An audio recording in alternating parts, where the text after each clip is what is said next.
જય માતાજી, હું છું રેણુકા ઠક્કર અને સ્વાગત કરું છું મારી ચેનલ રેણુકા ઠક્કર રેસીપીમાં.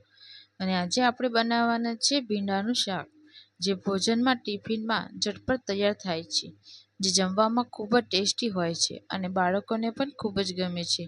તો ચાલો બનાવવાનું શરૂ કરીએ.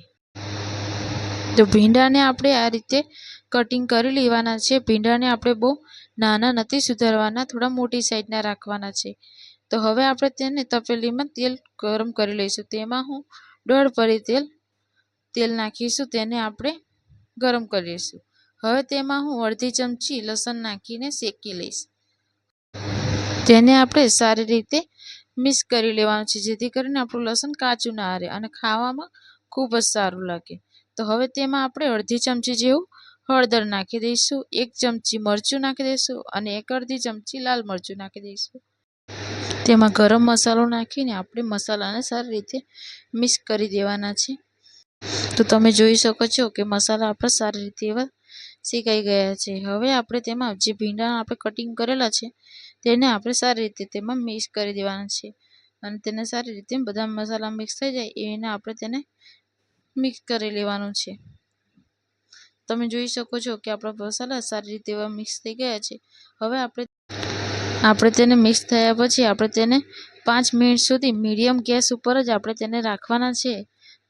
તો તમે જોઈ શકો છો 5 મિનિટ સુધી આપણે ભીંડાને આપણે ચેક કરી લઈશું. તો ભીંડા આપણા સરસ એવા થઈ ગયા છે. તો હવે આપણે તેમાં સ્વાદ પ્રમાણે મીઠું એડ કરી દઈશું અને તેને સારી રીતે આવીને હલાવી લઈશું.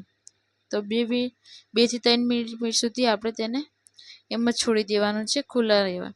આપણે તેને ઢાંકવાના નથી, જેથી કરીને આપણા ભીંડામાં ચીકાશ ના આવે.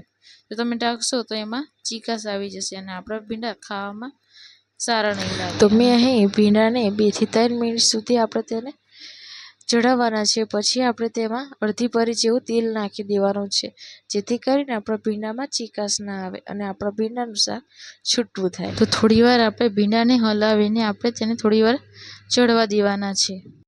તો તમે જોઈ શકો છો કે આપણું શાક રેડી થઈ ગયું છે. હવે આપણે તેને એક પ્લેટમાં સર્વ કરી લઈશું, ગરમા ગરમ ભીંડાનું શાક. આ શાકને તમે રોટલા સાથે પણ સર્વ કરી શકો છો. તમને આ મારી રેસીપી કેવી લાગી કોમેન્ટમાં જણાવજો અને મારી ચેનલ પર નવા આવેલા હોય તો મારી ચેનલને સબસ્ક્રાઈબ કરી દેજો અને બાજુમાં આવેલા બેલ આઇકોનને પ્રેસ કરી દેજો, જેથી કરીને આવનાર વિડીયોની અપડેટ તમને સૌથી પહેલાં મળતી રહે. તમને અમારો વિડીયો ગમ્યો હોય તો એક લાઈક કરી દેજો. Thank you for watching. જય માતાજી.